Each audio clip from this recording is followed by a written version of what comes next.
It happens. Yeah. And welcome back to the Off the Clock Show. Joined again with Sean Gervais from OrbisX CRM and Marshall Hill from the Pints of Polishing Podcast and Hyper Clean Car Care Productos. How you doing, man? You ever had a horny toad? A horny toad? No, No. no. Well, I don't know if it's I almost the made a same as joke. I almost made a joke. Said I had a dead fish once, but yeah, Yeah, those are rough. Maybe- yeah, Those are rough seas. But sometimes, it is what it is. You're Sometimes just it's just happy to have Tuesday. one. You know, yeah, it's just Blind horny squirrels, toad. blind Yeah, yeah. squirrels. Fuck. Uh, What's that? horny toad. Not to be confused with the TCU horned frogs. Hmm. I think they're the horned frog. No, maybe they're the horned toad. I don't know. Horned toad? I know there's a horned frog, yeah. Actually, I think there's a. Horny toad? Horny frog? I don't know. Yeah. But this is I don't pretty know. good, whatever it is. Yeah. Blood orange ale from Coop. Love it. Good beer. Nice. What are you drinking? Yeah. So, I am drinking something called Phoenix. So it's a vodka. And it's made right here in Ontario. Yeah. So when the trees aren't making maple syrup, we make vodka, apparently. It helps us get through the winter. Yeah, but it's a new one. I thought I'd try it. What caught me was the bottle. Just, I don't know. Some of the details. I like glass that's etched, where it's not like a label that's just slapped on top. But I don't know. Is that kind of attention to detail? Look, see, we got a little maple leaf up there. Vodka seems to be more like that, aren't they? Yeah, Vodka, very much so. you can get some Like rums, Belgians, Grey Goose. but yeah, Yeah. vodka's really the. They It's kind do of the because it's artwork more of etched in the. the. Right? Yeah, A little more of yeah. the foo-foo side. Didn't we talk about this years ago? Hey, no, Talk it's about not this? flavored. A little It's bit not. more- Yeah, Oh, okay. yeah. No. See, this is. Yeah, the one I usually drink is called. I'm gonna butcher this, and it sucks because part of my family's Polish, but it's like Luksosawa or something. I don't know. It's a Polish, but this one, yeah, because they do make vodkas with different things, but inspired by the Phoenician civilization and represents the Lebanese and Syrian diasporas in North America. I don't know. But Nice. pot distilled, charcoal filtered. Yeah, I don't know. Were you drinking It's that this weekend? Did you get drunk this weekend? So yeah, but You did? I figured that's yeah. why you're taking selfies and putting them out on Facebook. I was like, what the hell? Where'd this come from? Yeah, so yeah, it's so funny you say that. So I don't use social media personally for anything. And recently, my daughter, my youngest one, she's got I think it's called Snapchat. I think that's what she's using. And anyway, I was told I need to be more social. I need to put out. My daughter was like, "Dad, you do so much cool shit. Like you should put stuff out." And like things that you do, And I was like, I'm not really like the social guy or whatever. So my daughters were showing me how to use Instagram, which I don't use personally. Like I just hire people for that stuff, and they just do it for the business side. But I was like, okay, so I was learning how to do stuff on Instagram.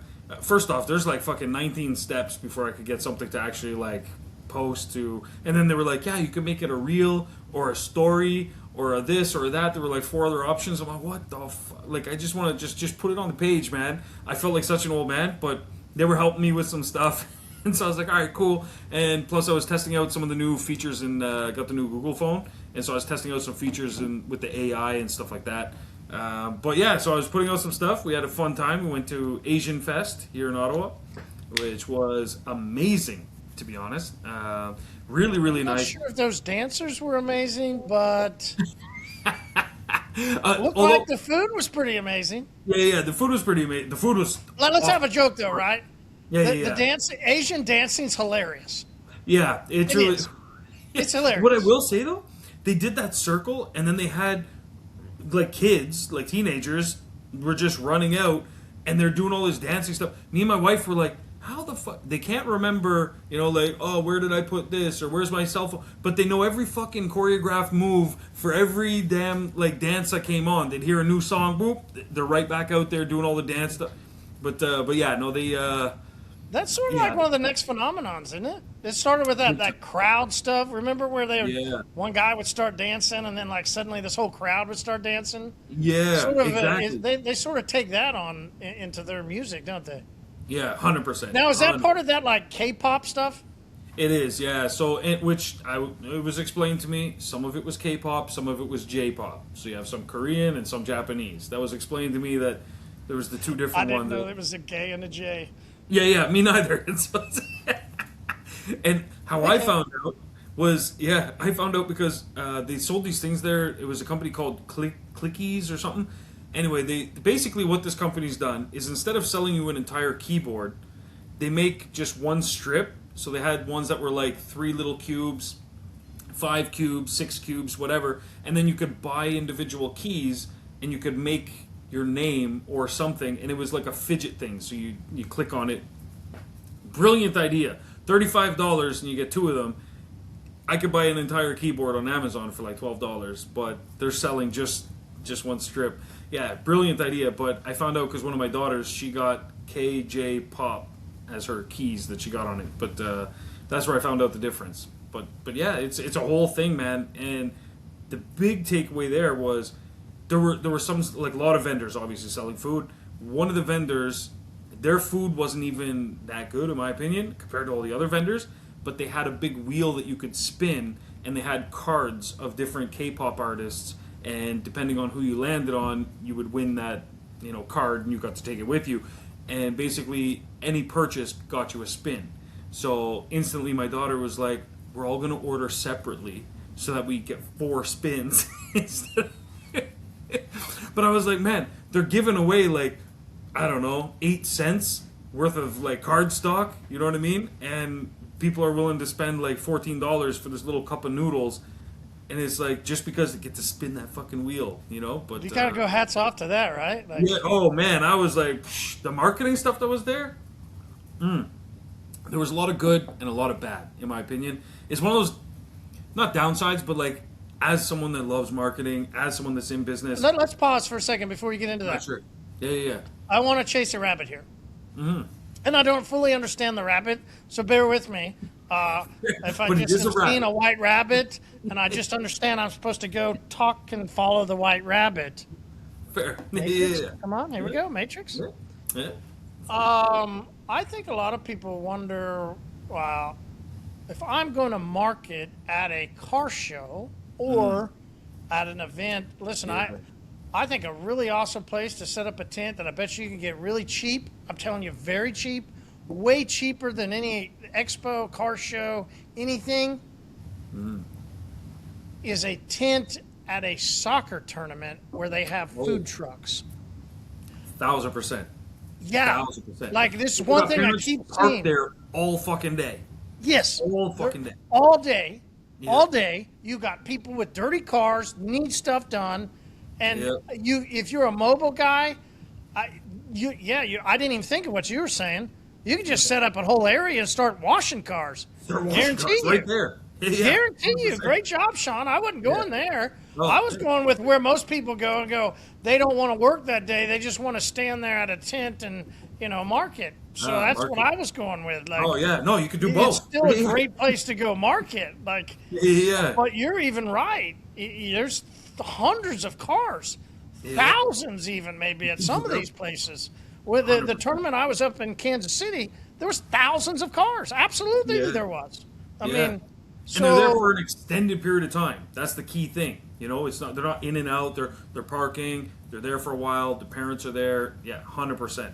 It's a genius spot. And you got to think, how many different types of tournaments are there over the year? There's think of every sport. You know what I mean? They all have tournaments. How many tournaments? You're right.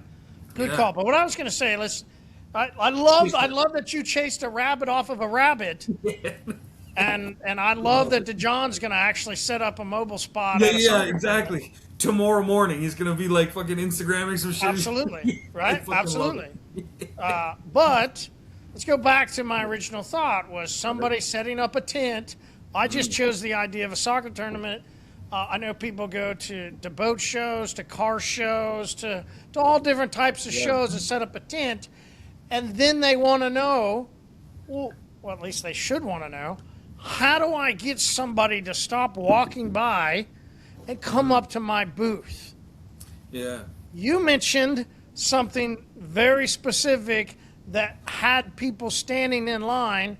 I'm pretty sure, I think I even heard you say it wasn't even the best food. It wasn't. Yeah. They weren't there for the food. Yeah, So let's walk out. What is it if we're somewhere that we could? I know that people do give away. This is what I know people do giveaways. Right? And a lot of people put little candy bowls. Right? We're trying to do something. I've seen people with wheels. I've seen it at expos. Some of our competitors, whether that's actual competitors or they're just in the chemical industry, right? Like they like to do those wheels and hey, come stop by the booth and spin your wheel, see what you can win. Yeah. I don't think that's what this was. No. This wasn't. This No, was not much at more all. specific that somebody would actually want. They and not understood just the demographic. a hypothetical, something on the board that we maybe want to get rid of or do something like, 100%. let's chase this for a second. What do you think should be on the wheel to get somebody to stop walking by that they could win? That's a good point. So for me, I look at when you're doing this kind of marketing, you have to look at it kind of like when you're doing Facebook ads. The more generic you are, the less results you're going to have. It's going to be less effective because you're just targeting everybody. The reason this worked was because it was very specific, and I think the reason it worked was because a lot of teenagers went there, a lot of kids went there, so the average age group I'd say for like the adolescent side was between the ages of like 7 all the way to 18, let's just say, accompanied with parents as well. They needed drives there, or they were too young, they needed supervision, whatever. Targeting the parents wouldn't have been as effective because I would rather pay a little extra and get good food versus spin a fucking wheel and potentially win a K-pop person's card or whatever. They knew their demographic was get the kids because what happened? My daughters kept running, hey dad, I know I just ate, but can I go buy another thing of noodles? I'm like, fuck, you just ate noodles. What are you doing with all these noodles? They're like, I don't care about the noodles. I just want to spin the wheel. They would have paid just to spin the wheel. But the way to get there was they had to buy the actual thing. So they understood what they were doing. So I would say it depends on where you're going to be marketing. In this case, using your example of at a soccer tournament, for example, I would think about, okay, it's World Cup. If you're doing it right now, for example, I'd be like, World Cup season, let's go. There's a lot of things you can do around that. Soccer player cards, different country flags, stickers, all kinds of things. So jerseys. Even if they're the cheap knockoffs. Yep, 100%. So that's the route I would go. But if you had an authentic jersey? Yeah, oh man. Game over if you got that, 100%. And you know what? That on the wheels like this time, like, right? Like, yeah, that's the one, the tiny one. Yeah. There's not even space for the thing to go in between. Just skips over it. But that's where you gotta almost. Right? Almost, yeah. Was that insurance commercial with that guy holding that dollar bill with the scenes like, almost. Almost. Yeah.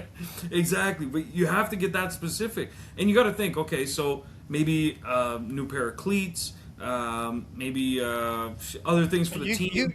You could actually, if you're going this far with it, cleats and stuff, you could get a local soccer uniform shop or something, 100%. Sporting goods or something. Yep. You could talk to a manager. You could get something. They have this type of giveaway stuff that they can also chip in. I mean, that's 100%. interesting. You went there with it. That's a great idea. Yeah, 100%. And actually give away some really, really good real stuff. tangible things. Yeah. Absolutely, because people get amped up for that, and it's a real thing. They're like, oh wow, it's not some fictitious thing. And in a lot of areas, like we have them here, so there's a lot of clubs, there's a lot of soccer teams.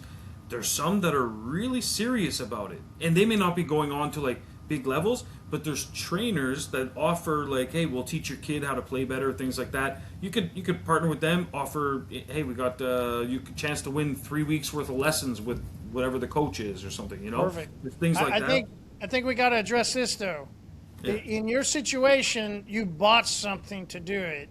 Yeah. So at some point in time, to give all this stuff away, now we're calling this marketing, and we understand that we do have to spend money in marketing, but at some point in time, we got to get something from somebody in order to give them even more, right? We've 100%. already paid to be talking to the person, and then we want to give the person more free stuff. Hold on, I gotta start getting something in return eventually. 100%. And you know what the best way is? The best way is, what I would do personally is I would have something that's kind of like a guarantee just for playing. And the reason is because, you know those games with the claw, where you move the claw and you try and grab the thing? They're so fun, right? So a lot of the times it takes a lot of coins. Next thing you know, you spend $50 to win something that's worth $5, right? But what's cool is a lot of those places do this thing where they give you something that's guaranteed if you spend X. So hey, listen, we know it's a game of chance. If you buy 20 tokens, you get to just go and play. If you spend $40 instead and you buy 40 tokens, you get to go and play. And we guarantee that even if you lose every time, we're going to give you this little plushie or whatever it is, right? So you can do the same kind of thing where what I would do personally, in those moments, you need something that's tangible you can give them right away. It's difficult to be like, yeah, and if you win this, we'll detail your car, but at some other date and some other place and some other time, right? So what you do is gift cards, because that is the value of the future thing. So that's what I would do, is say you win a gift card, and if you get this many, you spend this, you buy a $100 gift card, you get one spin, you buy whatever it happens to be. Maybe it's more than one, but I'm just saying. But if you spend this instead, maybe you can have 2 wheels. Spins. Right, here's your free wheel for people. Just get them up, start talking, Yeah. and then But even the that's real stuff's back here, right? You know that play. You know that play, the grocery store play. We just bring them in up front, but the real stuff's back here. The real stuff's back there. You're gonna walk the past jewelry stores, all that, right? You get them in, but the real stuff's back here, so we could get them in with something, whether it's one wheel that's a bunch of cheap stuff, but then once they spin it, you got somebody that goes, oh, look at you. Who's your favorite team? Oh, we got that jersey back here. Yeah. Maybe your dad should go back there and help you get that jersey. Help get that jersey. Yeah. That's the hook. Yeah. And you got them. And that's the thing. I agree. The 2 wheels, that's genius. And I think that by having them commit to something. So regardless, the free spin, you got to at least be collecting a phone number, email, year, make, and model. That's easy to do. You can set that form up in OrbisX. It saves them as a lead in OrbisX. You can follow up with them. At the very least, you're getting something. It doesn't always have to be monetary, because that's your opportunity. They've opened the door part way. Now you just have to go and finish the job. You got to follow up, but you got to be getting something in exchange. And I think for the most part, people aren't worried about that. They're not like, oh, I don't want to give you my email. They're caught up in the euphoria of, I could win whatever the thing is. They're like, oh, you want my email? You want my phone? Boom, boom, boom. They put the information in. Now they get their spin. Oh, and by the way, you think that wheel was nice? You should see the other wheel. That's the process of moving them through that funnel. You're right on that. I think some of us, myself included, we're apprehensive to give away, but I'm constantly shocked at my spouse who regularly, oh sure, here, like, what? Yeah, just give out the info. Why don't you have a fake one? Why don't you use some random Gmail? Like, no, really? So you get like, sure I get it. She just straight. She's like, oh, it didn't. Like, that's why spam friend, like with that spam, possibly spam or spam, whatever that says. Like, you go. I call. He's my best friend. Like, well, it's your extra best friend. I mean, you give your shit out to everybody. And you're like, oh, likely spam? No. So trust me, gals, guys, both people give away their information for. Yep. For the 100%. Hope of anything, like 100%. They just don't care. They really don't. They really don't. And for those that do, there is a marketing tactic that's called the time delay. So you can delay gratification in exchange for something. So someone that might be like, well, I don't really like to give out my phone number or my email or something, be like, well, no problem. Here's the thing. We have these prizes here, but we actually have a grand prize, but we notify everyone after we've received all the ballots and after we've wrapped up this weekend. So to enroll in the grand prize, we do need your phone or email so that we can contact you if you win. So it's a justification, but with that delayed gratification, that you're not going to get it today, but this is why we need your information. Because if you're just giving away stuff today, the question is, well, why do you need my email? If I could win it today and walk away with it, you don't need my email unless you want to contact me later for some other shit.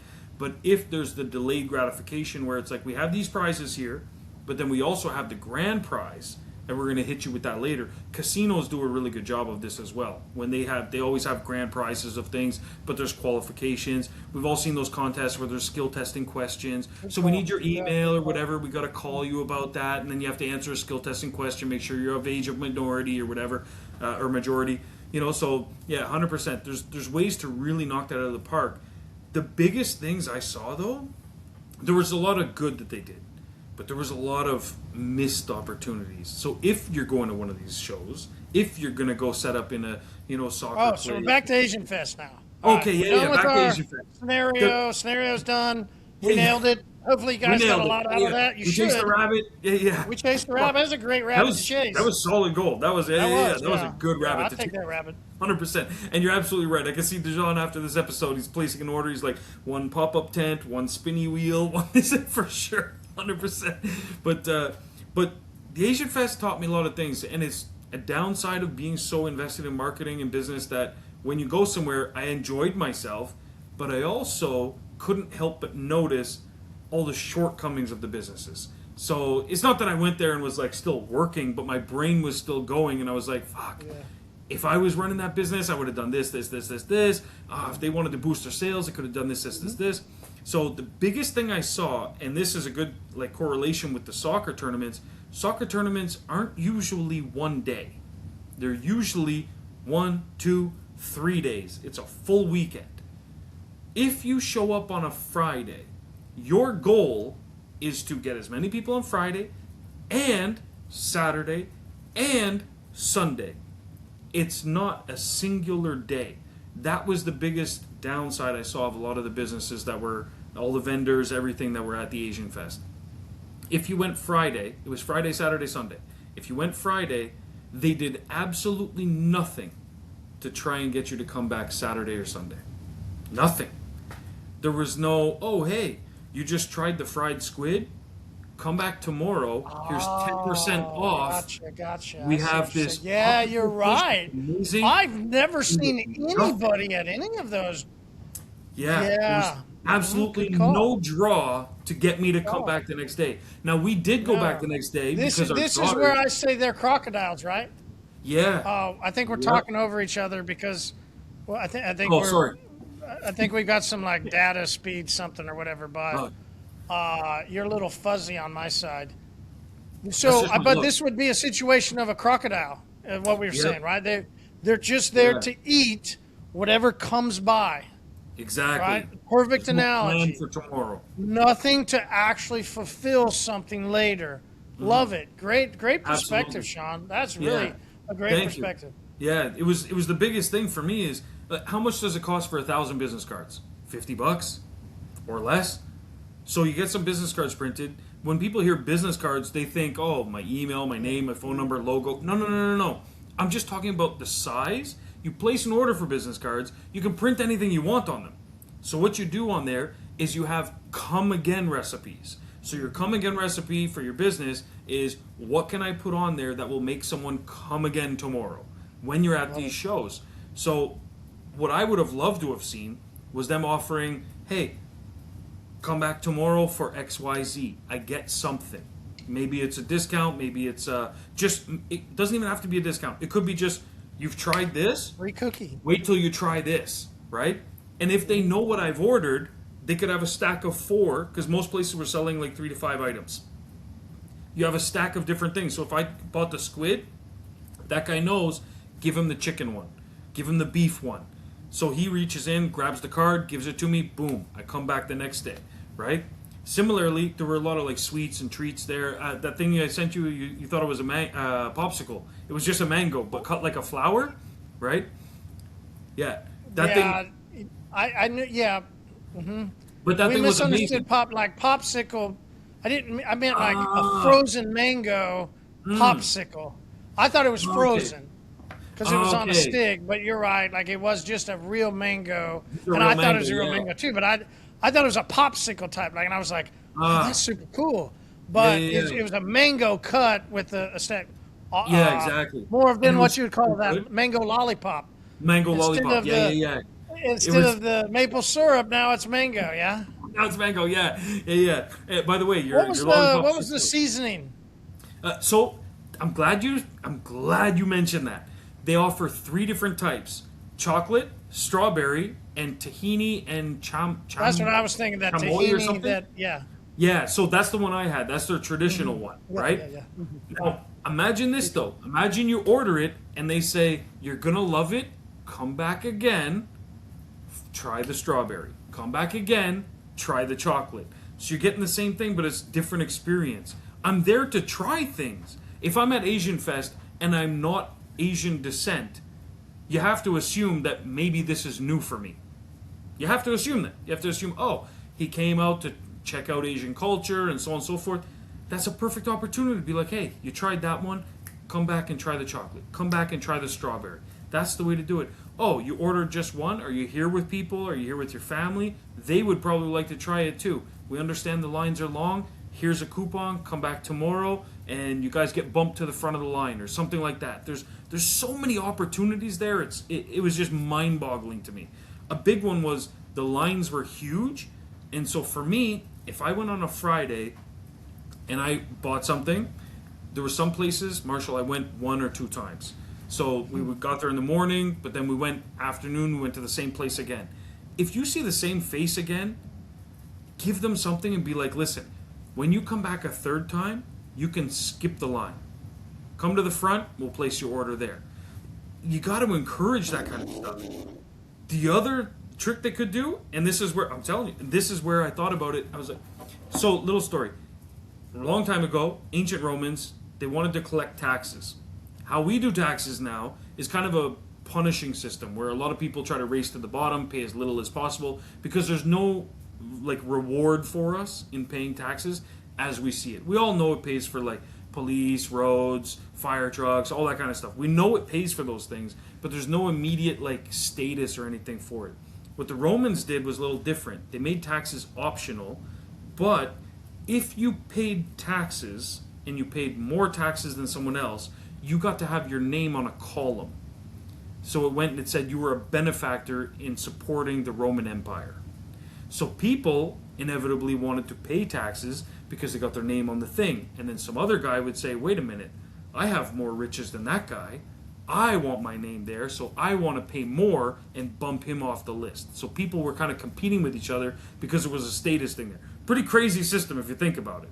Now, if we had something similar where it was if you pay more taxes and you declare everything, you can drive in the bus lane. We have a similar system on OnlyFans, I think.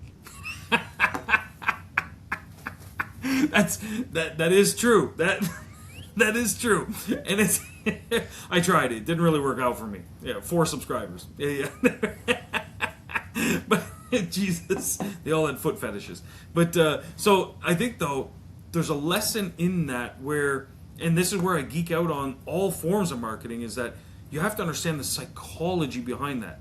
So if there was something where I know I'm going to pay X and I know I'm paying more than the mango's worth, because they're cutting it up and making it look like a flower and they're putting little seasonings on top and whatever, and it's the whole experience. I know I'm paying an exorbitant fee for the mango. Would I then pay a little bit more for the same mango, the same presentation, everything the same, if I could bump the queue, if I could move up the line? So all of those kinds of opportunities existed, but they just didn't capitalize on anything.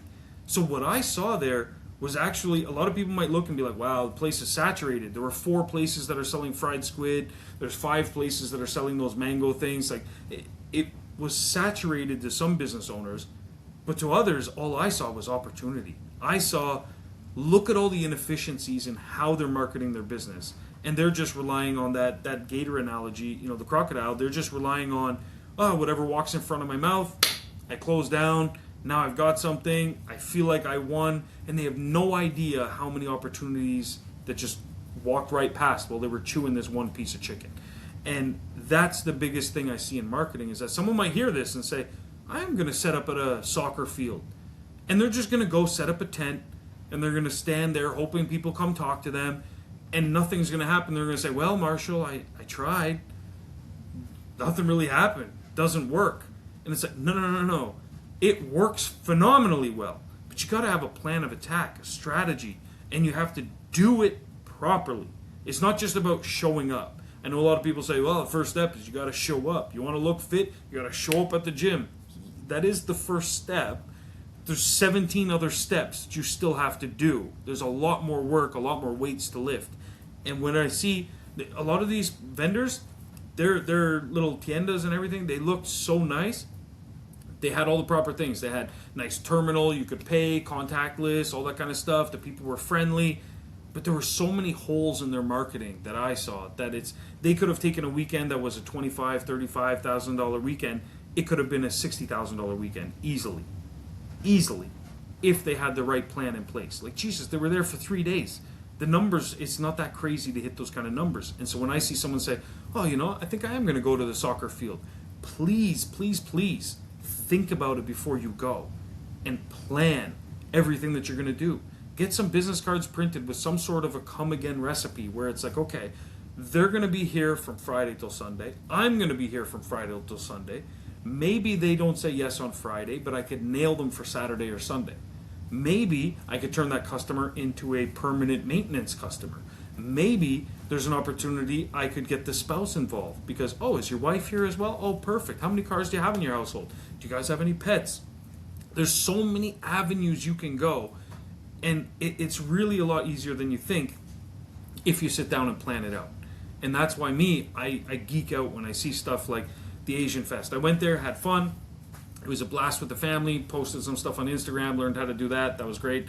But I also took a look around me and said, okay, what's going on here? Because that's how you sharpen your knife and you sharpen your skills, is by paying attention to what businesses are doing. Try and look for the flaws in things and think of what you would do. Use it as creative thinking time where you can say, okay, I would do this like this. I would do this better. And that's what I saw at Asian Fest. It was a blast. The food was amazing, phenomenal, honestly. But I felt bad for a lot of the vendors because of the missed opportunities that they had. Like a big one too. So half the vendors were local, half the vendors were from Toronto. Toronto's about 5.5 hours away from here. I don't know, 600 kilometers, something like that. A big opportunity, I think, is a lot of them thought we're in a different city. There's not much point in trying to gain loyal clientele because we're in a different city. And that was a mistake, I think, because the biggest thing they should have done, a lot of them said like, oh, we have a sign here, scan it and follow us on Instagram. First off, there's no incentive there for me at all. Follow you on Instagram for what? For what reason?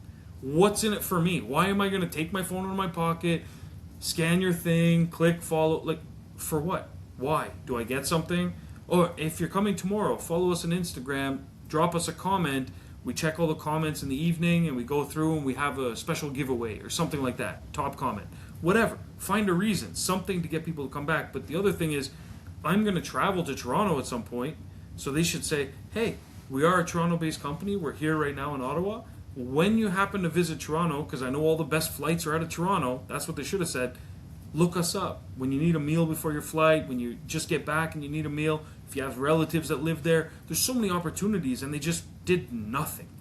Nothing's the easy route. Doing nothing is like, yeah, I don't have to do anything. Hey, point to the sign. Hey, scan that. Okay.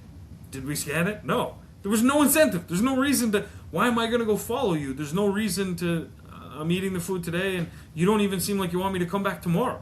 It's Friday and you don't even seem like you want me here Saturday. So scan that for what? So I think there's a lot that you can learn from going out to these kind of events. And you're probably already going to a bunch of them. Just pay attention to what's out there and use that when you're going to implement this plan of the rabbit that we chased and going into the soccer clubs and things like that. And if it's not soccer, maybe it's baseball. I know some people get caught up in the specifics. Yeah, it's just an example, okay? Mm-hmm. If baseball's popular in your area, go there. Basketball, probably not, because it's usually cold during basketball season. Football, maybe. They start, August spring training.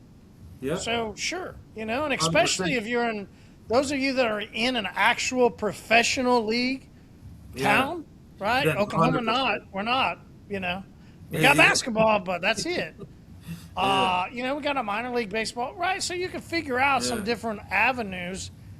In a sense, it's wherever there's a large group of people gathering. Yeah. Okay, you could even go that generic. Doing something really that generic, yeah. Like one thing here, for example, it might be popular other places, but there's a big BMX club. So there's kids that they do like BMX biking and stuff, and they take it pretty serious. They're not like X Games level, but they take it pretty serious, and the parents are heavily involved. There's so many things you can give away bike related. Like there's just so much you can do. But finding those groups that are sharing a common interest, gathering at a common place for a common thing, and then dissecting what they're looking for in terms of prizes, Luna's a great place to start. Hey, there's a BMX event this weekend. There's a baseball tournament coming up. What kinds of things could I love that you brought that up. put on the wheel? That's how we know, yeah? Just ask 100%. Luna. Hey, Luna, 100%. you know where Yeah. I'm at? Tell me what's going on. Yeah, exactly. That's the thing. You might not even know what groups are there. Ask Luna. Be like, hey, I'm in Tulsa, Oklahoma. What's going on here? I'm aware of this, but is there anything else? You might find out I don't even know. Maybe there's a big tennis community that because you're not a tennis player, maybe you're not a part of it. But maybe they take it seriously, and there's kids that get together. They have tournaments and all kinds of stuff. Like you'd be amazed. And one trick there too, if you find out there's something, but maybe it's a restricted area. And the reason I mention that is so here there's a huge track and field community, and we market to them every year. I've talked to some other detailers that were here just probing some information, and they told me they're like, it's impossible to get anything in there because it's with the city and they're very restrictive on what kind of tents or whatever can be in there. Okay, no problem. So what did we do? We found out. We went to the websites because a lot of these groups have websites, and we found out where they're getting bulk deals on hotels. We went to talk to the hotels, and we said, hey, you've got this massive parking lot in the back. You have this huge group that's coming in. Would you be okay if for $1,500 we set up a little tent there, and then when people are here, we talk to them, they get their car washed during their stay, and so on and so forth. And guess what? 2 out of 7 hotels said absolutely. That was great numbers for us. We're like, fuck, sounds good to us. We were about 3 kilometers from the actual event. There was over 200 and something people staying at one of them, 240 at one, 260 at the other. That's huge. Like, come on, man. Like, you set up a little tent there, boom, boom, boom. You bang out a couple weekends. Like, life is good. It's a lot easier than you think, but you just have to approach it the right way. So 300 kilometers is what, like 0.4 hours? I had a feeling you were gonna. How many hours away? Yeah. So yeah, I know because we do everything by time. You know what's really been messing me up? So I bought the new car. So I've been jumping back and forth between the 2 cars. One of them's in kilometers, the other one's in miles, and it's been messing me up. Is there like a little button you can go to hours, from miles to hours? No, there should be, because that's how we measure time here, or distance, I should say. If I know I'm driving from here to Montreal, it's like, it's an hour and a half, 2 hours. You should post that video you sent me. You know what? I will send me a post that video of a comedy, and this really is hilarious. I didn't know that was real, but it's true.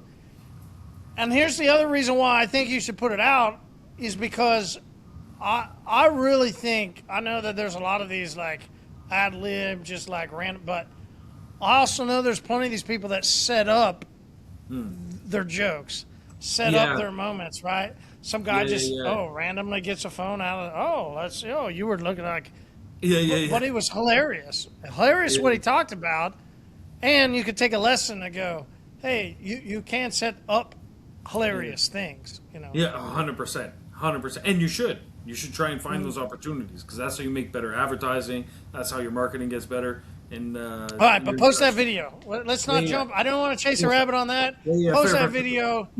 Listen, I want to get into. We just talked about real, like face to face. People want to know, and this is great. Like, we got to understand how to go market face to face, where groups of people are, and ways of not just letting them walk by, but how they can actually come into the booth.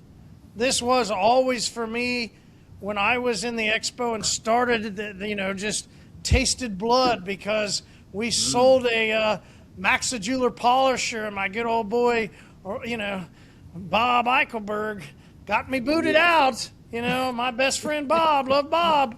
But that's what gave me that sniff, and that blood in the water, like I say, a shark, right? Like, but then I had to do that journey too. How do I go into an expo, differentiate myself, and then get all these people that keep walking by Get them to stop and actually do something. Right? Well, I did what I did. You guys get to go find out what you can do, but you have to, right? Like, just as the same as, we got to play a joke and have a good time with the, the website guy that continues to now put out going, hey, it's not my fault, it's your fault. Hey, you didn't do all these things. And he goes through and lists all these different things that it takes to have a marketing presence on the internet. Now, is he correct in this? Yes. Did he? Well, since he was actually on my stage saying fake it till you make it, could I say, did he lie to people for so many years? I don't know. His words were fake it till you make it. But now he's saying an apology to people going, hey guys, you didn't do all the stuff that you needed to do. It's not my fault. So without throwing him as the scapegoat, he's true in that. He's absolutely correct. I would do the Sean 100%. 100%. Okay. The problem was, though, so many people just believed that you could build a website. So many people bought into the same idea dreams, right? on Field Advice. You beat me to it. Oh, fuck. Field Sorry, of man. Dreams. If you build it, they will come. It's the same as if I'm in a tent at a car show. Just because you paid the money and you raised your tent, you got some banners and a table, it ain't mean they're stopping by, my friend. Yeah. The World Wide Web's really fucking fast. Yeah. Just because you put up a website doesn't mean people are going to stop. Yeah. Doesn't mean that when they stop, they're actually going to click through things. Doesn't mean that they'll actually go to the next page. Just because you built the website, it doesn't mean you're going to sell anything. It really doesn't.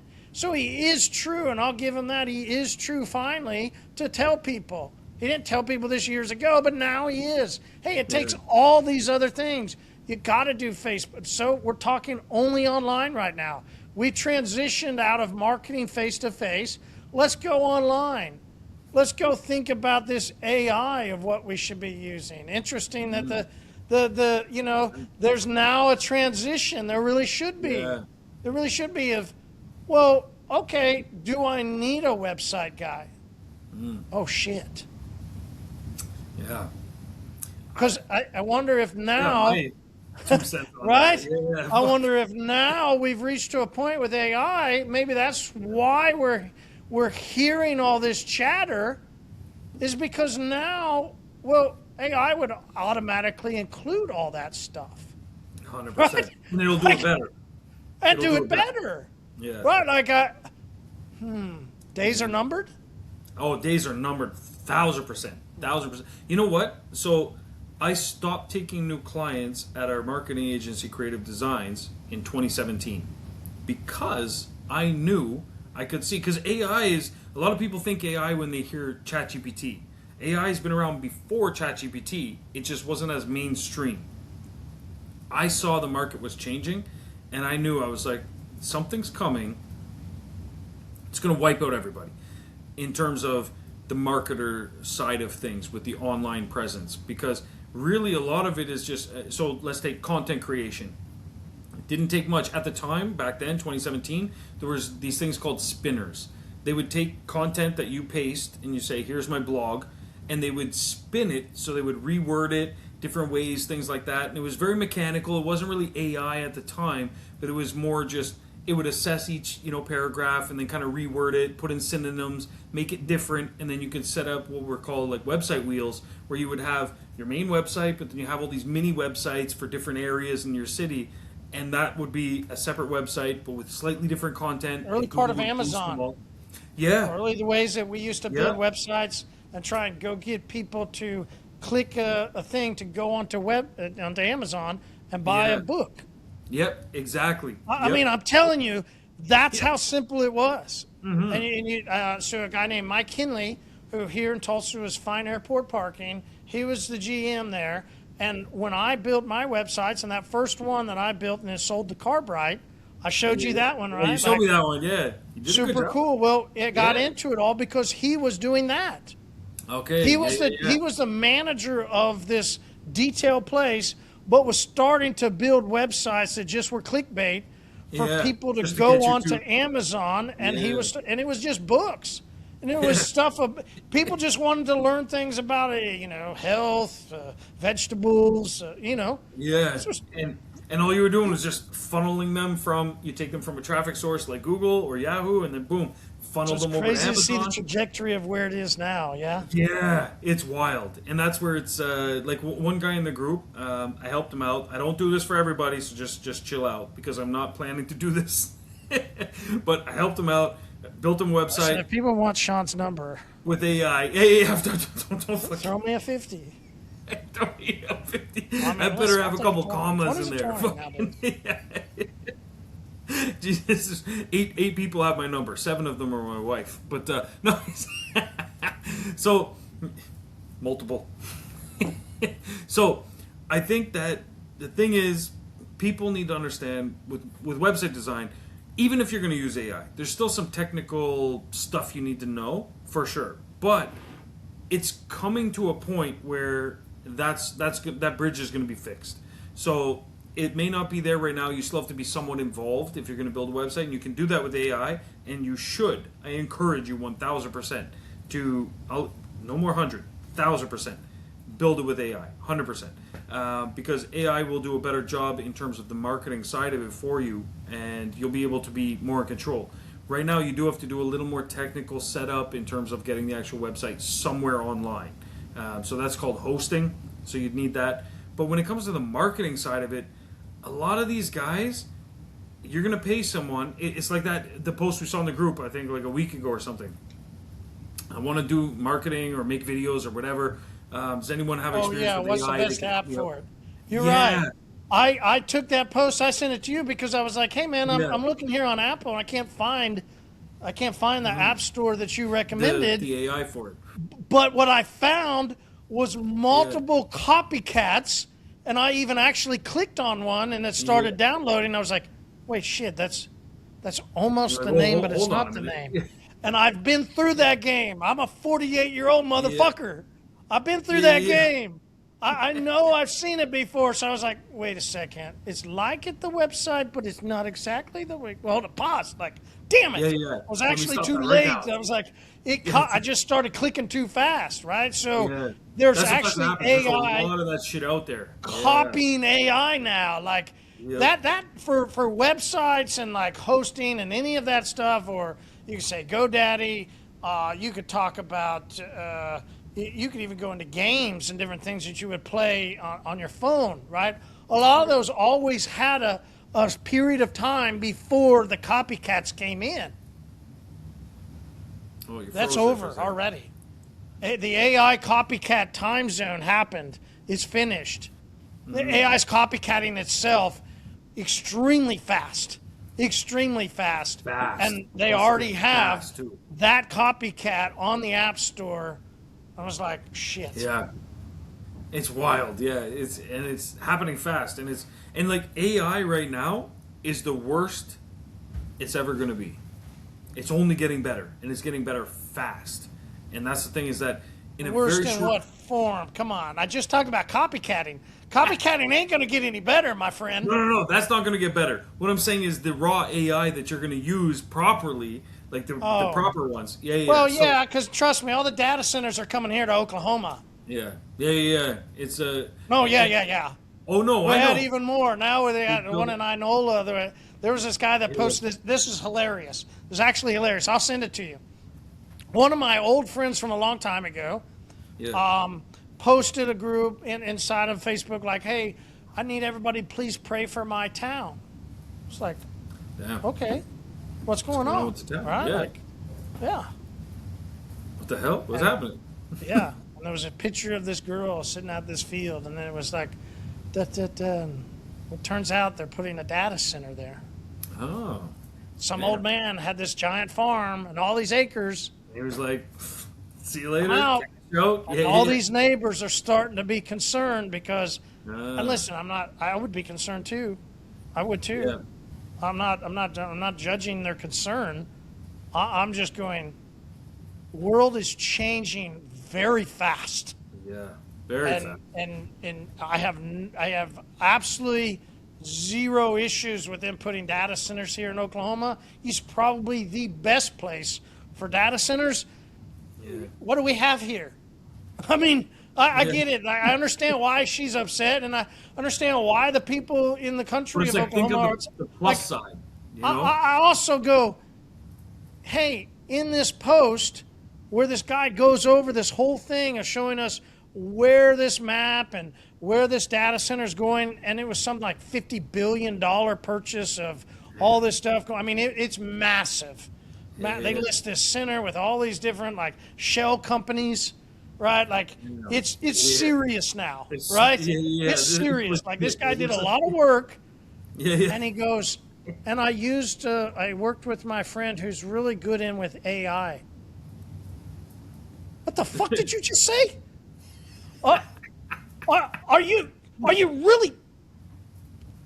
Jesus Christ. You're using AI and then complaining about The data what centers. AI is going to do to your land across the street. Like, Fucking crazy. Yeah, it's like, come on, man. Like, yeah. but it's over, right? We're done. It is, You have to use AI. Like, and there'll be even more.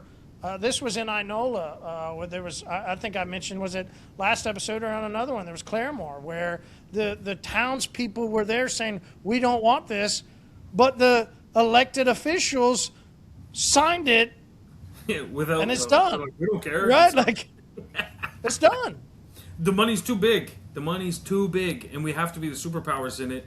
And the reality is that data centers are going to be here to stay for a while. But eventually, we're going to be. I think we're going to be migrating to other places. Like they've already started. There's a company I'm invested in, and they're test piloting data centers. I'll call them, but they're floating data centers in the ocean. The ocean is great for a bunch of reasons. Wild. Yeah. So I invested early on with them, and the reason is because the ocean is cold in most places, which is good for data centers, and Regular, you need water. the ocean, you need water, and the ocean is more or less uncontrolled. It's not necessarily. There's parts of it. There's borders, and there's a certain Great mile point. You range, can put it out into international waters. and then it's fair game. It is what it is. We make Pirates. our own rules. Yeah. But that's where. But international waters, you can also defend it however you see fit as well, right? So it's one of those things where that's what's happening. Now the other part though is they do You know that's going to happen. What's that? 20 years, 10 years, 5? I don't know. less than 5. People are going to go start. No. The pirates are going to go after the data centers. Oh yeah, And then 5 they're going years. to ransom. They're going to 5 ransom everybody's Yeah. information. 5 years, 100%. 100%. 5 years, that's going to be a thing. And the reason I know this is when we used to live in the Caribbean, when the conflict was going on in Venezuela and the crisis really, and the price of bread went up like 9,000% or something crazy. People were eating out of garbage bins and stuff like that. I was there within a year. While I was there, I saw piracy go from they were coming over and they were taking the fishermen's catch. So fishermen would catch stuff and they would take the catch. In the same year, they realized it was better to take the whole boat. So the fishermen would go out, they would catch a bunch of stuff. The Venezuelans would come out, the pirates, and they would just take the whole boat. We're taking everything. You guys can jump off, swim to shore, not our problem. Then they realized we could take the boat, take the fish, and we could take the people, and then ransom off the people. That all happened in less than a year.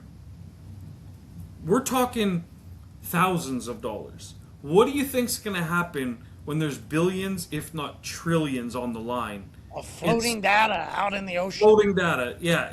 Huh? This is going to happen. Like it's the ugly side of it, right? But the other part of it is, and Tesla's already working on this, is putting data centers in space because the energy coming from the sun, instead of because most of the energy that hits Earth is diffused from our atmosphere, and then the part that does hit, we use only a small percentage of it. If you have solar panels and data centers in space, it's cold already, which is good. It's more or less a sanitary environment in a lot of ways, and you're also dealing with the direct energy from the sun, and you're getting it every Great job, 8 Elon. seconds or something. Great Yeah. job. I know, right? Yeah. A lot of people, hey, they love him or hate him. He just might save the human fucking race. Like, I don't even know. But, like, but yeah, so there's a lot of these companies out there. So the one I'm invested in, they're working in the Pacific Ocean. But if I can get involved in the Tesla project, 100%. I would liquefy all my assets, and that's where it's going, because that's the future. That's how confident I am. AI is not going away, 100%. It's going to create more opportunities than we've ever seen in human history, and the people that use it are going to become extremely wealthy. The people that use it somewhat are going to get ahead, and then the people that refuse to use it because they're scared of it are going to become inherently poor. You're going to create poor generations is what's going to happen. It's the sad part of things, but it's the reality of what's going to happen. And I thought about this the other day, and my daughter was asking me, because I went to speak at her class. She has an entrepreneurship program, and her teacher lacks a few... well, he's teaching an entrepreneurship program, has never run a business. That's problem one. Problem two is, I know, right? But haven't we seen that in the fucking industry? Oh, gosh, man. our industry nonstop. You're right. Yeah, non-stop. I'm a fucking guru. Never run a shop. Yeah, I know what I'm talking about. I got the data. Never actually sold a detail to anybody. Never sold a detail to anybody. Yeah, but I got the data. Yep, fuck yeah. Such crazy shit. So I go to speak at... Oh, I love the previous owners of a company that were sold out and were supposed to be awesomely selling out, and everybody raved about it. Yeah.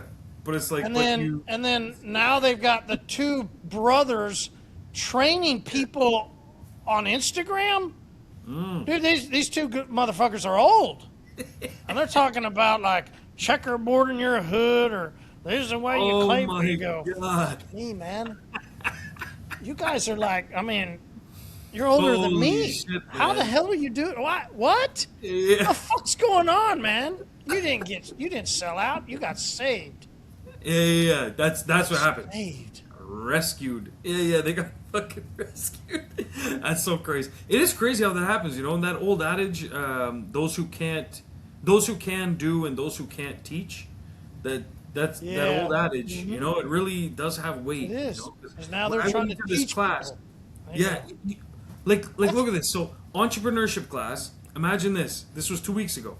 I go into my daughter's class at her request. She asked me. She said, "Daddy, listen, I'm in this entrepreneurship class. I took it because you're an entrepreneur." She wants to be a psychologist, but as I've told her, just because you're getting into like a medical kind of clinical field, it's still a business. You still have to get clients, maintain relationships, network, all that kind of stuff. So I said, you got to learn business, number one. And if you learn business, everything else in life will be easy, because you'll always be able to run business. And you can run business as a business, or you can run business mentality within an organization. So I taught my daughters young, you got to learn business, period. So she asked me, listen, this class is horrible. You got to come in. I thought she was exaggerating. I went in. He's a nice enough guy. Don't get me wrong. But I go in. First thing, I walk in. He wants to introduce me by my first name. I said, no. Mr. Gervais, that's fine. Because establish some, like, authority in some way. Like, I'm someone of importance. I'm not going in like, hey, I'm Sean, guys. High fives, everybody. Hey, like, bro. no. Yeah, hey, bro. You know, pass me the vape. So I go in. He offers me a chair. And I said, you don't stand to talk to the students? He said, no, I sit down. And so I looked at his desk in the corner. He's got a laptop there, and he sits on his chair in front of this laptop. And I was like, this can't be how you're teaching the class. He has the softest, lowest voice I've ever seen as well. And he's talking to the class when he was introducing me behind his laptop. And he's like, yeah, so Mr. Gervais is here today. I was like, so I just jumped in. I was like, so hi, I'm Mr. Gervais, local entrepreneur. I also have some international companies. Just took over. Excuse me. I started off the class. I had a plan. I had some points written out, things I wanted to do. I even had AI build a game that would put them in the owner of a food truck and how they would market the food truck and how they would respond. And the whole goal of the game was this: don't be scared of AI. At what point of a customer's question would you use AI or not? And so it was a time-based game, and they would choose this answer or that answer, or they'd have to type out a custom one. And a lot of the kids were supposed to go the cheap route, which is the fast route, where it's like, oh, just click, click, click, click. That's what I would respond. Let AI answer everything. And it was to show them that AI has a place, but you also have to introduce the human element. I ended up not using the game at all because I looked at the kids and I realized it's like, fuck, a lot of them look just like lost. Like they've never even seen someone present to the class before. So instead, I switched it to a Q&A session. And I said, hey, listen, let me ask you a question. You guys are in entrepreneurship class. How many of you, show of hands, plan on starting a business in the next 5 years? Bro, 4 hands went up of the whole class. I was like, so my next question, why are the rest of you here? And so they said, well, I'm thinking maybe I'll work for a company and this and that. And just wishy-washy shit. And I was like, okay, next question. Who here feels AI is going to take your jobs, or you have job uncertainty in the future, or you can't start a business because of AI? Everybody's hand went up. I was like, okay, I had a whole presentation planned for you guys. We're going to scrap that, and we're going to tackle this question right now, because that's obviously the most pertinent thing. So I spent the whole class talking to them about that and how AI is just going to enhance your opportunities, not take them away. And so one person, well, my sister, she's in school, she wants to be a graphic designer. I said, good. AI is going to make her a better and faster graphic designer. She's still going to have the creative ideas. She'll become a director of AI, telling AI what to do, refining it, making sure it's ready for print, all that kind of stuff. But she'll just be able to service 50 more clients instead of 10. That's the difference, So I went on this whole presentation. The part that struck me, Marshall, I was like, I looked at the teacher at one point with disappointment. I was like, have you never asked these kids a single question? Like, have you never just like, hey guys, what's on your mind? And that's the biggest thing I see. No, that's not in the curriculum. No, it's not in the curriculum. And that's the difference exactly with the teachers and versus someone that actually does shit. Is like, that's what I ask my staff, for example. I don't work for them. They work for me. But in reality, my mentality is I actually work for them. Like, technically on paper, sure, I sign the checks, they get paid. But I actually work for them. I ask them, guys, what's going on this week? How were things? What were the wins? What were the lows? What were the things that we could have done better? What things do you think we need to implement? How were the interactions with the customers? You're talking to all these people. What did you learn about them? You got to probe your staff, because really you're working for them to make sure their job is better, to make sure they deliver service faster, and to make sure that the customer is happy in the end, ultimately. But it's the whole symbiotic thing. We have it all flipped, man. All these people that are out here, these gurus, these teachers, they haven't done shit, but they have all these opinions on things. Well, I got the data, so I know what's going on. When have you actually had a detailed business with a website that you've had to get detailed customers? When? You can't trust that person if they haven't done it. You know what I mean? They could have done it for others, and they could have passed some of the knowledge, sure. But if their only interest is, well, I've got the data and everything looks fine, so there's no holes in your game, there's no problem in what you're doing at all, everyone's just like caking, everyone's doing good, but yet everyone's complaining, there's a problem there. And that's my issue with the industry, is that there's too much of that shit and not enough of the real people that are actually doing stuff.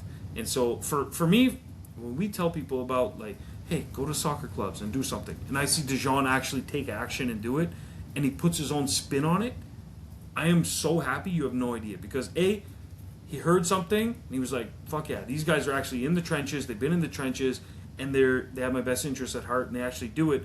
But I'm also happy that he didn't just take what we say and just verbatim try and just do it. He thought about it, put his own spin on it, and made it better for him. I love seeing that, because it shows that guy, he's going to go places. That guy's a real business owner. That guy's a real entrepreneur, because he sees something and he says, okay, I would do this like this. He takes a little piece from Marshall, takes a little piece from Sean, takes a little piece from YouTube, takes a little piece from just trial and error, and makes it into something magical. That person will never get eaten by the crocodiles. Never.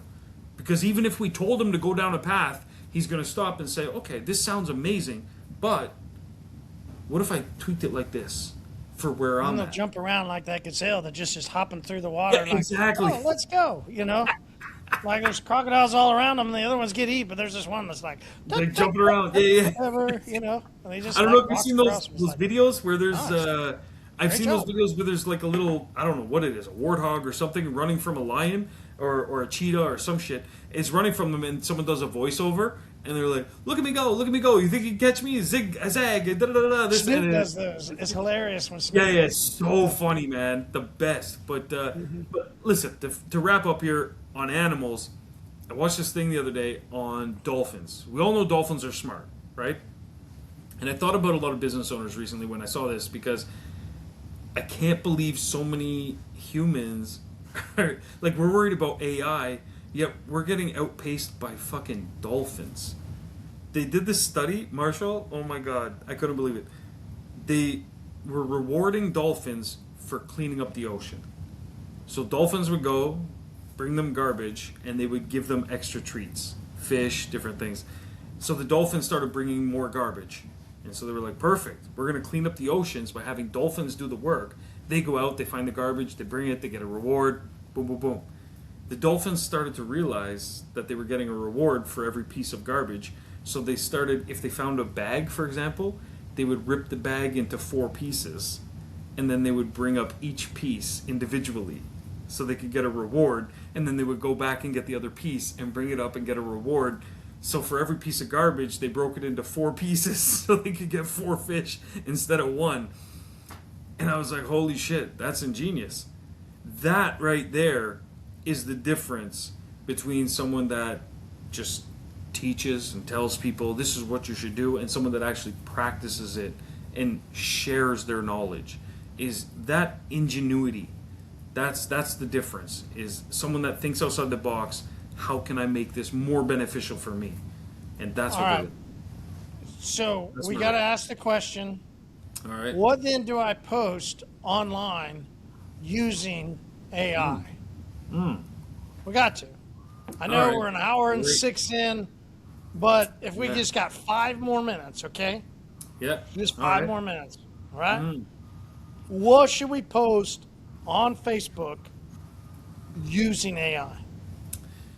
I'm going to start by going, I'm not going to use an example of a detailer, but once right. you see the graphics, you'll then see all the different people that are detailers that post a graphic similar to this. This is for like a t-shirt. Okay. Hemp blank tee. Okay. Versus plastic. Okay. Stop wearing plastic. All right. Yeah. All right. Right? You see it? Yep. But also look how amazing it is, right? Look how graphic it is. Look how, Yeah. you go, oh, that, okay, really well done. Wow, I mean, Yeah. and at the same time, who did it? There's going to be, because I've already started, I'm not saying I'm a trend center by any means. I'm just saying I've already started seeing AI generated things and going, I'm out. Well, yeah. So there's others like me. Yep. And it's going to There become are. more commonplace, I think. It's going to become more, right? This is why I bring it up. That if you think this is the way to use AI, you will go the wrong way. Yeah. That's the This is crocodile. not the way to use some fictitious, amazing, like, I think I sent you, I sent you one of our competitors that posted Yeah. this big giant, right? And you see the AI in it and you go, Yeah. I'm already confused. Right? Like, Yeah. even on here, it's still a little confusing. What do we, I don't know. I'm out. Right? Yeah. It wasn't simple. It was too, wow, look, woo, right? I'm Like, so glad you say that because I feel that a lot of people that use AI right now for images in particular focus on the wow factor. They look at it and they're like, wow, that image looks amazing. But is it fundamentally marketable? yeah, it's off. That's It's yeah, too it's amazing. off. Yeah, too amazing. 100%. And there's a moment, and I get it. There's a Yeah. moment. Like, this is a. I'm pretty sure there's probably a pretty big company. I don't know. I don't know what their size, but Yeah, there's a moment. there's a moment. There's a moment. That moment's about maybe 6 more months that you Yeah. can get away I don't even with know if that. you get away with. I don't know if you can I get don't away think with 6 this months. now. Yeah, no, I I don't think 6 mean, months. That's too far. I would say 3 months. you Depending on mentioned the market. you mentioned the guys that like post and then they complain. Yeah, If you post stuff like this, yeah, you should complain. yeah. I mean, I understand why you complain. Like this is 100%. horrific. You I know could what? pull up some detailed You, ones. yeah, I do you remember could. those 3D movies?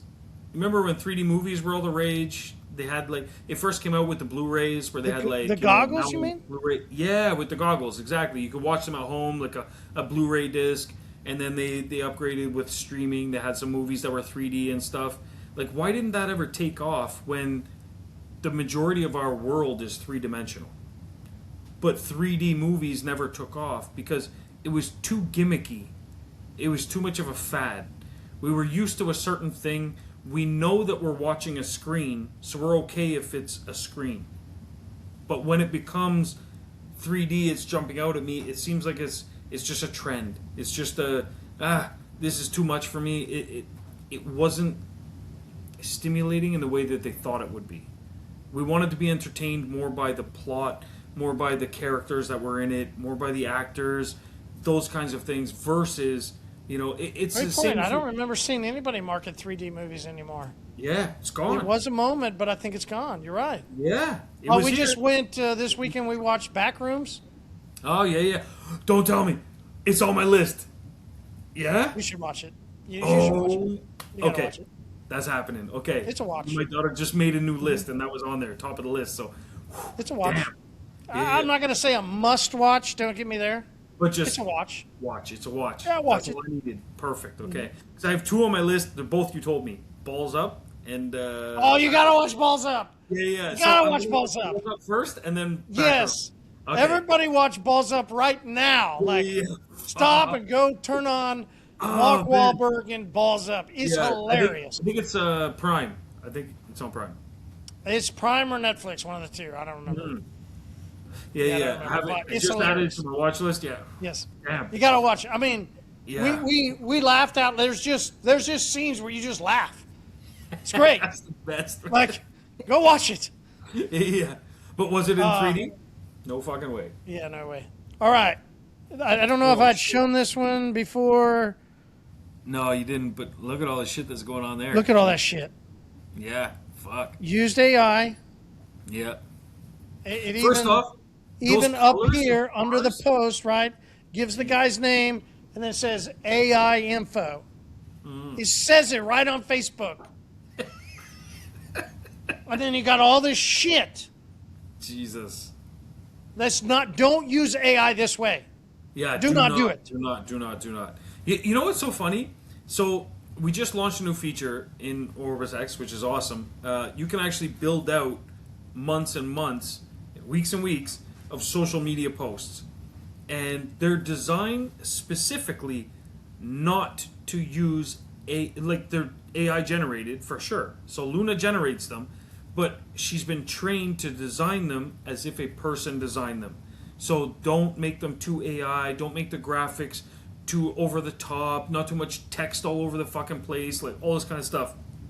And I had a guy suggest that we should make it so that he could have multiple offers generate at the same time. So I want to promote something for 3 months, and I want to have 1 month on this, next month on this, next month on this. Sounds like it makes sense. And I said, well, you can do that right now just by selecting 1 month, enter in your promo and stuff. He said, it's too much work. I just want to put in like for the next 3 months, do this, this, and this. And I said, bro, it generates it in 3 minutes. Like, focus. First off, focus on one fucking thing. So you want to put out something about, in this case, he was talking about oil changes. I can't remember what the other two things were, but oil changes. So focus on that right now. You're trying to plan out 3 months of different shit, but you don't even know what's working for this one thing right now. So plan out just that one thing. But that tool's available right now. It's live. You can go use it right now, today. It plans it out and it makes it for you, and it solves this problem. That post that Marshall just showed up on the screen with all that text all over the place, this eliminates that problem. So if you don't know what to say, you want to plan out your month of social media, You can go there. You choose how many posts per week. Let it know. Oh, I want to talk about this campaign. Where's this at? This offer. Great How do question. they find it? Yeah. So How do they in find the it? OrbisX app, you click on the marketing tab, and then the first box you're going to see, it says Luna Social Planner. That's it. Click that. And it has a little new flag at the top. So click that, boom. And then enter in the details, and it'll plan out the whole month. It'll make the images for you. It'll make the social media post, the call to action. It does all of that, and it'll, if you want 3 posts a week, it'll make you 3 posts a week. And then there's a copy button, and you can download the image, you can copy the title, you can copy the body, and you can post it on your social media. You could literally plan out your entire month or 3 months worth of social media in 5 minutes, and then you just schedule it on whatever platform you're using. Very, very, very simple to do. I don't know what else to do, man. I could come to your house, help you tie your shoes in the morning. Like, I really don't know what else. I'm running out of shit that I can do for you to help you grow your business. I'm at the point where me and Marshall are going to have to ask you for a percentage. Like, this is Shark Tank time now. It's like, yeah, we'll take that, but we want 51%. Like, we're crossing that threshold. So while you can get it for the same price, haven't raised their prices in 6 years, haven't had to. So anyway, for the same price, you get all of that. Thank you. Cheers, right? Yeah. Community. Community. I got to touch on that real quick. The reason we haven't had to raise our prices is because we continue to grow. We continue to climb, which is a strange concept for a lot of businesses. Usually businesses kind of plateau, and so they have to raise their prices to get new revenue. OrbisX has continuously generated new revenue through new memberships. It's a strange concept for a lot of businesses out there, especially other CRMs, but we just continue to onboard a lot of your customers from the other CRMs, and that's how we continue to grow. So I know there might be painful news for some people that are listening, but I'm going to grant you the permission to listen to that. Hold on. Let me do the big wink there. There you go, big guy. Anyway, that was some shade I had to throw out. But yeah, so Had happens. to. There was no reason for that post. No reason. Yeah, no reason at all. Yeah, unnecessary. Wrong group, my guy. Wrong group. It's one strike away from fuck out of here. But yeah, so probably should have happened already. Anyway, I'm a Canadian. I'm gonna give one more ply. But yeah, so I also, before we do wrap up, I sent you your lollipops. So you got your maple syrup lollipops on the way, and Okay. yeah, and I sent out to George, member and listener as well. You got some lollipops coming. He doesn't know though, so it's a big surprise. If he listens to this episode, he's going to find out that he's got some lollipops coming his way. His name's George or Jorge? George, no, it's George in this case. Yeah, with the G. Okay. Yeah. Fair. George Russell Hunt. He's got some.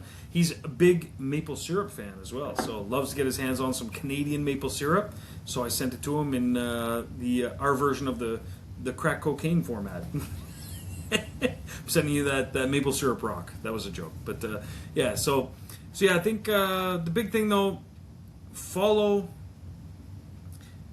a lot of people with AI, but be careful out there. As Marshall said, there's a lot of copycat stuff coming. That's where I felt it was important to include Luna within OrbisX, was because it would give As an people assistant.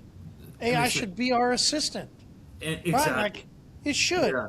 It shouldn't run everything for us, right? That was the point of Like showing that that ad that right?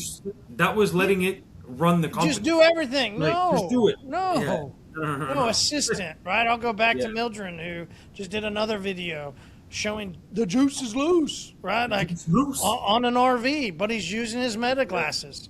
Such a great use. Oh, It man. is. And then Yeah. you can use AI to edit. You can even use meta AI to edit.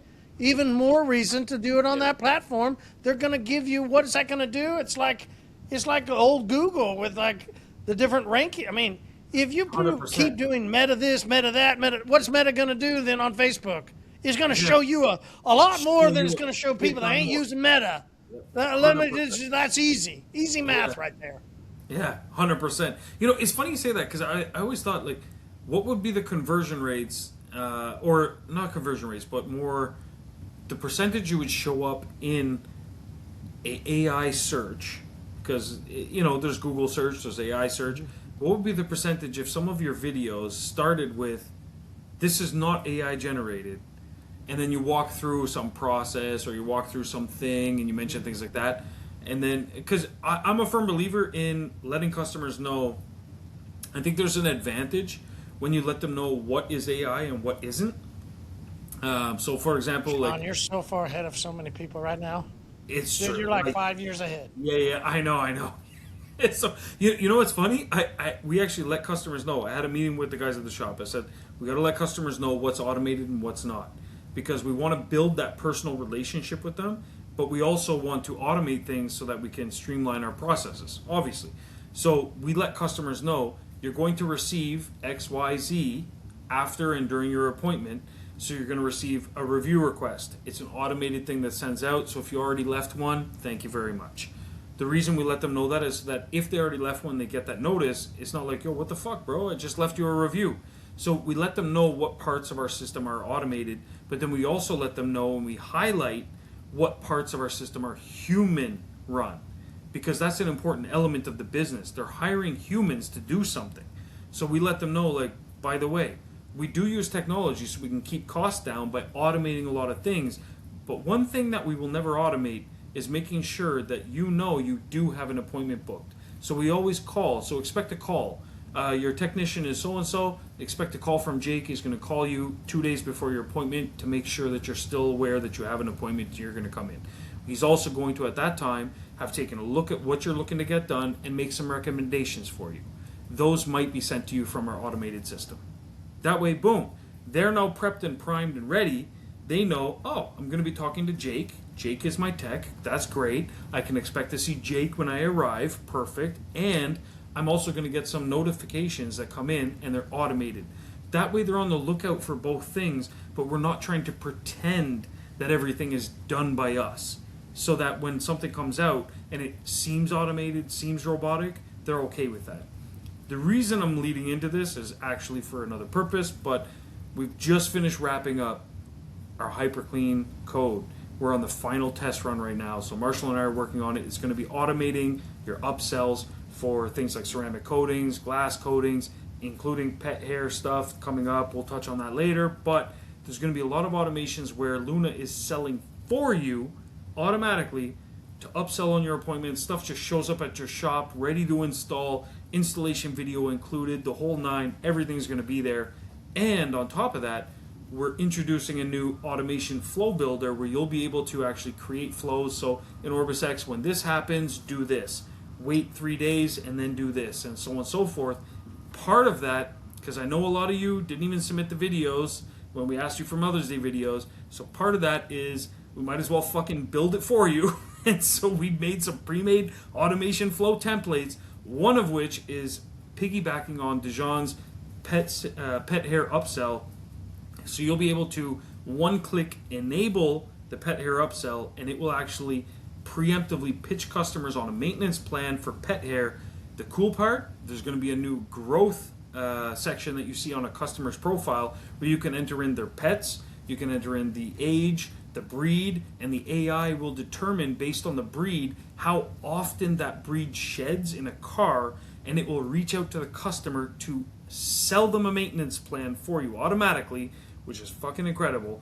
And it will pitch them saying, oh, your dog Haley, it's been 3 weeks since your last visit, and as we know, golden retrievers shed on average XYZ. It's time to get that pet hair cleaned up. We can book you in, or if you'd like to just streamline this process so you don't have to think about it and you have peace of mind, we have a maintenance plan, and we can sign you up for that automatically. The customer can one-click enroll. They'll be able to enroll in the maintenance plan, which sets up automated billing, automated appointment scheduling, and automated product ordering, so you'll be able to just receive inventory to use on their service appointment. I know, like it's magical. Thank you, sir. Appreciate it. It's some It of the really best. is. I mean, that is a good. I Yeah. mean, it should be right. It really is. Like, yeah. So That is awesome.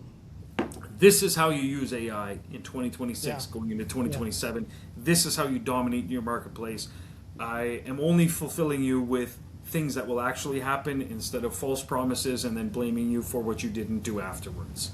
Instead, we are just delivering so you can deliver to your customer, you can collect more revenue, and of course you can continue to support us. So that's the symbiotic relationship. Community.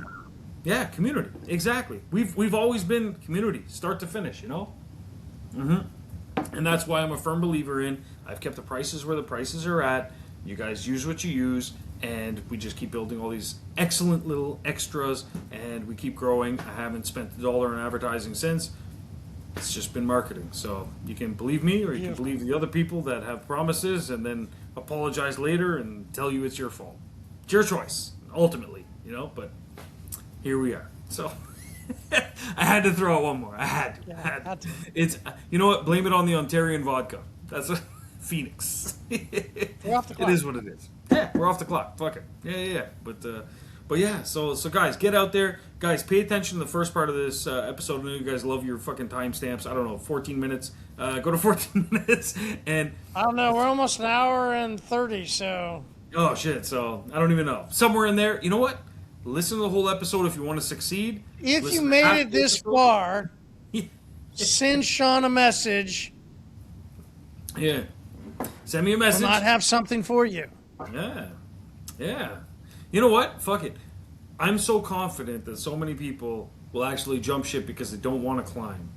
Send me a message. I'll add 1,000 credits to your OrbisX account that you can use on email marketing.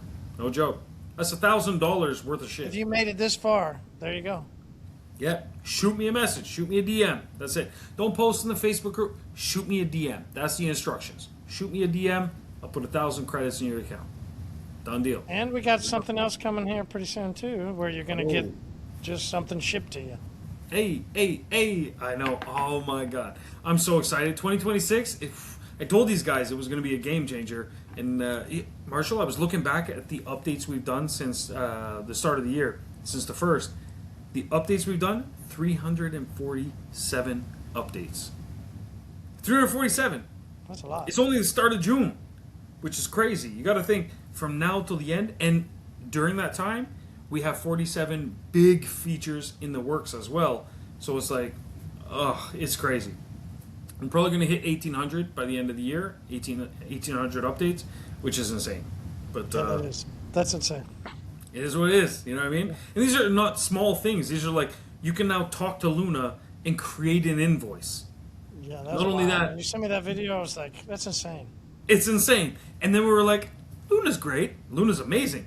But some people like ChatGPT. Well, we launched the MCP server. You can talk to ChatGPT, and ChatGPT will tell Luna to create the invoice for you. Like, this is mind-boggling. You can have a computer talk to a computer to tell it to do something on your behalf for your business. That's crazy. Like, I don't know. Yeah. Oh, shit, my shit's running out. I'm going straight to the bottle now. On that note, appreciate you as always, We're man. gonna run then, right? Yeah. Maybe that's the time, yeah? Now's the time. I think so. Hold on, I gotta do... Here we go. Oh, jeez, I had to do it because we're the community. But, yeah, appreciate you as always, guys. Stay tuned. Message me that DM, man. 1,000 credits sitting there waiting. And See what happens.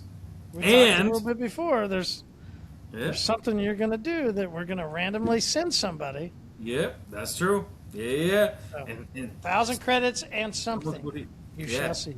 And something. And that's something. You got to think, if 1,000 credits is what we're front loading to deal with, imagine what's on the other side. So do something, you know? This is that whole spin the wheel thing. You know what I mean? You win the pair of cleats, or maybe it's something else. Or maybe it's that little part in the middle that you can't get to. You know, who knows? Who knows? What the... Appreciate you as always, man. We'll see you guys next week. All right, cheers.